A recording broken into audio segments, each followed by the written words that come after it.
Hi guys, welcome to Pakistani family reaction में। उम्मीद करता हूँ आप सब खैर खैरियत से होंगे, जहाँ होंगे खुश होंगे, आबाद। तो यार चैनल पर नहीं हो तो चैनल को सब्सक्राइब कर लें। इंस्टाग्राम पर फॉलो नहीं किया तो फॉलो कर सकते हैं, वहां पर बात करनी हो कर सकते हैं, इन्फॉर्मेशन देनी हो तो दे सकते हैं। इंस्टाग्राम का लिंक आप लोगों को मिल जाएगा डिस्क्रिप्शन सेक्शन में। वजह बहुत सारे व्यू ने मुबारकबाद दी है रमजान की। एग्जैक्टली यार यार, इनका तो बहुत बहुत शुक्रिया जिन्होंने मुबारकबाद दी है। एग्जैक्टली यार, क्योंकि हमारे कल से रमजान शुरू हो रहा है और आप लोगों ने बहुत अच्छे से यार हमें विश करा, तो थैंक यू सो मच आप लोगों का। तो यार आज का वीडियो बहुत ज्यादा कमाल का होने वाला है। उससे पहले अगर आप लोग इंस्टाग्राम पर फॉलो नहीं तो फॉलो कर सकते हैं, बात करने कर सकते हैं, इन्फॉर्मेशन देनी तो दे सकते हैं। तो यार रातों रात अपनी नीति चेंज कर ली भारत के लिए कुछ भी। तो आई थिंक ये कोई अरब देशों का सीन है, क्योंकि पेका आगे और अरबियों की लगी हुई है। वॉच करते हैं जल्दी से ये वीडियो, तो वीडियो का लिंक मिल जाएगा डिस्क्रिप्शन में। लाजमी कीजिएगा इनके चैनल को सब्सक्राइब। तो कड़न करते हैं 3 2 1 एंड स्टार्ट। दोस्तों आज के समय में पूरी दुनिया में लगभग 50 से ज्यादा मुस्लिम कंट्रीज है, लेकिन जब भी डेवलप्ड कंट्रीज की बात आती है तो सिवाय सऊदी अरब और यूएई के अलावा किसी का नाम जहन में नहीं आता। आखिर क्या कारण है कि जो मुस्लिम कंट्रीज अपनी एकता का प्रचार करते नहीं थकते, उनमें से केवल 2 ही देशों की स्थिति सही है। और इसका क्या कारण है? इनके अलावा Pakistan, Turkey, Iran, Iraq, Syria, Somalia और भी अन्य देशों की स्थिति हमारे सामने है। इसका जो सबसे बड़ा कारण है वो है अपने धर्म को पॉलिटिक्स में घसीटना। उदाहरण के तौर पर तुर्की और पाकिस्तान। और यही बात अलग बनाती है यूएई और सऊदी को अदर मुस्लिम कंट्रीज से। हालांकि देखा जाए तो सऊदी में यह परिवर्तन अभी धीरे धीरे आ रहा है, मगर यूएई ने कम्प्लीटली अपनी नीति में बदलाव किया है। वही जो अब कदम यूएई ने उठाया है वो अन्य मुस्लिम कंट्रीज के मुंह पर तगड़ा तमाचा है। और हम भारतीयों का दिल एक बार फिर से यूएई ने जीत लिया है। कभी हमेशा पाकिस्तान के पक्ष में रहने वाले ये देश आज कम्प्लीटली भारत के साथ खड़े हुए दिखाई दे रहे हैं। और अगर भारत को भविष्य में पीओके वापस लेना है तो हमें इनके साथ की अवश्य जरूरत पड़ने वाली है। इस वीडियो में काफी कुछ है डिस्कस करने के लिए, बहुत ही इंटरेस्टिंग वीडियो होने वाली है। इसलिए मेरी आपसे रिक्वेस्ट है कि वीडियो को अंत तक जरूर देखें। साथ ही आपको भारत की डिप्लोमेसी पर गर्व होने वाला है। साथ ही अगर चैनल पर आप पहली बार आए हैं तो चैनल को सब्सक्राइब कर बेल नोटिफिकेशन को ऑन कर ले, जिससे हमारी डिफेंस और वर्ल्ड अफेयर से जुड़ी डेली वीडियो आप तक सबसे पहले पहुंच सके। तो चलिए शुरू करते हैं इस वीडियो को। दोस्तों भारत की कूटनीतिक ताकत का अंदाजा आप इस बात से लगा सकते हैं कि जब कल रशियन फॉरेन मिनिस्टर ने अपना बयान दिया तो उसमें उन्होंने कहा कि भारत यूक्रेन और हमारे बीच चल रहे विवाद में मध्यस्थता कर सकता है और हम उसकी बात को स्वीकार भी करेंगे। ये बयान अपने आप में बड़ी कहानी बयां कर देता है। आप स्क्रीन पर इंडिया टुडे का आर्टिकल भी देख सकते हैं रेफरेंस के तौर पर, जिसमें साफ लिखा हुआ है India can play mediator between Moscow and Kyiv says Russian foreign minister Lavrov. यानी कि इंटरनेशनल मंच पर भारत का स्ट्रेचर कितना बढ़ चुका है आप खुद ही सोच सकते हैं। आप अंदाजा लगाइए कि कल भारत की राजधानी दिल्ली में रशियन फॉरेन मिनिस्टर, अमेरिका के डेप्यूटी एनएसए, ब्रिटेन की फॉरेन सेक्रेटरी, यानी कि पक्ष और विपक्ष दोनों ही यहाँ पर मौजूद था भारत में। इस समय भारत दुनिया का इकलौता ऐसा देश है जो रूस और अमेरिका दोनों से बात कर रहा है। शुरुआत में पश्चिम देशों ने भारत की जमकर आलोचना की थी और भारत पर जमकर दबाव बनाने की कोशिश की थी, लेकिन भारत निष्पक्ष बना रहा। भारत ने हथियार नहीं बल्कि यूक्रेन को दवाई भेजी। वहीं रूस पर लग रहे एक तरफा सैंक्शन के बीच उससे व्यापार जारी रखा।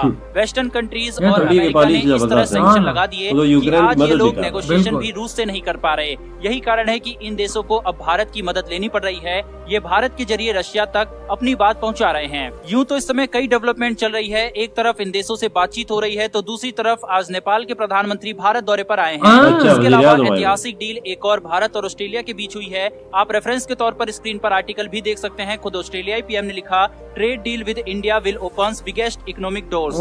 यह जो डील हुई है इसमें आने वाले 4 सालों में 1 मिलियन जॉब मिलने वाली है भारतीयों को। वहीं पर इस डील से अगले 5 सालों में सामान और सर्विसेज के एक्सपोर्ट के डबल हो जाने की उम्मीद है। इस डील के बाद ऑस्ट्रेलिया अपने मार्केट में टेक्सटाइल, लेदर, ज्वेलरी और स्पोर्ट्स प्रोडक्ट जैसे 95% भारतीय सामानों की ड्यूटी फ्री एक्सेस उपलब्ध कराएगा। इस पर भारतीय पीएम ने कहा कि यह भारत ऑस्ट्रेलिया के रिश्तों के लिए एक ऐतिहासिक क्षण है। वहीं दूसरी तरफ भारत और यूएई के बीच कोऑपरेशन लगातार बढ़ता जा रहा है। यूनाइटेड अरब अमीरात एक तरफ इजराइल से अपने रिश्ते मजबूत कर रहा है, जो कि पैलेस्टीन इश्यू को लेकर आज तक कभी उससे बात नहीं की, तो वहीं दूसरी तरफ कश्मीर मुद्दे को लेकर पाकिस्तान के पक्ष में रहने वाला यह देश अब एकदम से अपनी नीति में बदलाव करते हुए भारत और इजराइल दोनों से अपने रिश्ते लगातार मजबूत करता जा रहा है। अभी पिछले ही दिनों जब ओआईसी की मीटिंग पाकिस्तान के इस्लामाबाद में हो रही थी तो उस समय भी अरब देश कश्मीर में इन्वेस्टमेंट को लेकर मीटिंग भारत में कर रहे थे। कश्मीर में कॉलेज, हॉस्पिटल, आईटी पार्क जैसे बड़े बड़े इंफ्रास्ट्रक्चर प्रोजेक्ट बनाने की और अब बढ़ चला है। वहीं पर इससे पहले श्रीनगर एयरपोर्ट से डायरेक्ट शारजहां तक फ्लाइट की ओपनिंग भी इन दोनों देशों ने शुरू की। यही वजह है कि जब मैंने कहा था कि अगर कल को भारत को पाकिस्तान से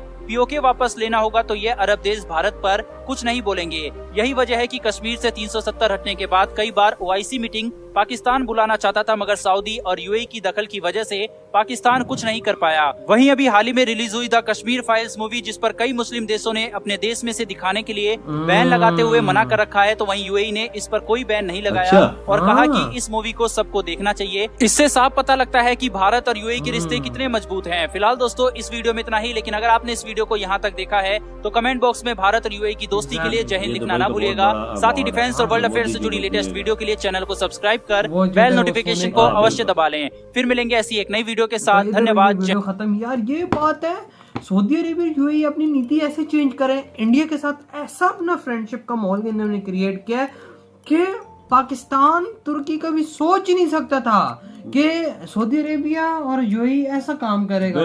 बिल्कुल सही बात है, क्योंकि बाबा आप देखें कश्मीर के मुद्दे पे पाकिस्तान का एक टाइम पे साथ देने वाला देश उसी कंट्री के अंदर उसी जगह पे बिलियंस ऑफ डॉलर्स का इन्वेस्टमेंट के साइन करा है इंडिया। बिल्कुल वजाहत, कोई शक नहीं है। ये पाकिस्तान को बात बहुत लगी, टू बी ऑनेस्ट। मैं मतलब यहाँ पे मीडिया पे भी बड़ी bateं चली हैं, क्या सऊदी अरेबिया कर रहा है, ये वो जाहिर सी बात है यार। उन मुल्कों ने अपने तलकात सेट करने हैं ना, मुल्कों के साथ, सारी एक मुल्क के साथ तो नहीं करने ना। वजाहत इंडिया बहुत बड़ी मार्केट है। अब बताऊं कि सऊदी अरब के लिए भी मार्केट है, यूएई के लिए भी बहुत बड़ी मार्केट है। इन्वेस्टमेंट करते हैं यार। अब वो लोग सऊदी अरेबिया और यूएई भी इन चीजों से निकल रहे हैं, अपने रिलेशंस अच्छे कर रहे हैं। इजराइल के साथ भी रिलेशंस इन्होंने अच्छे कर लिए। मेरी बात याद है, अरबी ऐसे है ना, अरबी वो फायदे की बात ढूंढते हैं, उनको मार्केटिंग चाहिए। वो पाकिस्तान उनके लिए मार्केट इतनी बड़ी नहीं है जितनी इंडिया और मुल्क की मार्केट। पाकिस्तान किधर है यार, आप समझदार। इन्वेस्टमेंट आप जिधर करेंगे ना, फिर आपको कुछ फायदा भी हो ना। अगर आप पाकिस्तान में इन्वेस्टमेंट करते हैं तो आपको फायदा इतना नहीं है, इंडिया में फायदा। अभी इंडिया के अंदर, कश्मीर के अंदर IT parks, hospitals, universities, colleges के इतने बड़े बड़े मेगा प्रोजेक्ट्स में इन लोगों ने साइन कर लिए हैं। बिल्कुल सही और बात। क्या चाहिए कश्मीर में, कहता हूँ आने वाले 3-4 सालों के अंदर मैं कहता हूँ कि इंडिया के और स्टेटों से कम्पीट कर रहा है। बिल्कुल। और मेरे भाई देखो, दुनिया के हर मुल्क आया हुआ है इंडिया में। ऑस्ट्रेलिया ने कितनी बड़ी डीलिंग कर दी, फ्री ट्रेड की 95% जितनी ट्रेड है फ्री। अब और क्या और चाहिए ना, ऑस्ट्रेलिया और कितने मुल्क हैं जितने ट्रेड जारी रखते। और अब नेपाल के प्रधानमंत्री भी आए हुए हैं, देखो नई दिल्ली में से इस वक्त रौनकी लगी हुई है, खास तौर पर डिफरेंट कंट्रीज के लिहाज से। और रशिया के फॉरेन मिनिस्टर कहता है कि इंडिया हमारे दरमियान मीडिएटर का रोल प्ले कर सकता है और हम इसकी बात सुनेंगे भी। सही बात है, इनमें इतनी ताकत है, इतनी सोच समझ है कि जो बात भी करते हैं ना, सोच समझ के करते हैं और हर मुल्क सुनता है इनकी बात। एग्जैक्टली वही ना। और भाई जिस तरह का ये रोल प्ले कर रहा है इंडिया, बहुत कमाल है यार। और अब तो देखो ना, यूएई और मतलब के सऊदी अरेबिया पे भी पता नहीं इंडिया ने कैसे ऐसे जलवे दिखाए हैं कि वो भी इनके पक्ष में। और देखो पाकिस्तान के साथ इसराइल के ताल्लुकात नहीं है, हम भी इस्लामी मुल्क है ना, वो भी इस्लामी मुल्क। भाई देखो आपको उतना नहीं रखना, लेकिन ट्रेड के लिहाज से आप रखो। यूएई ने भी रखा हुआ है, सऊदी अरब ने रखा हुआ है, तुर्की ने रखा हुआ है, दुनिया के हर मुल्क ने रखा हुआ है। उनके साथ ताल्लुकात क्यों रखे हुए? अपनी मंडियां तलाश करते हैं। एग्जैक्टली। तो यार आप लोग बताएं आपकी क्या थॉट इस वीडियो के बारे में। इधर वीडियो खत्म करते हैं, अपना बहुत ज्यादा ख्याल रखिए। तो बाय।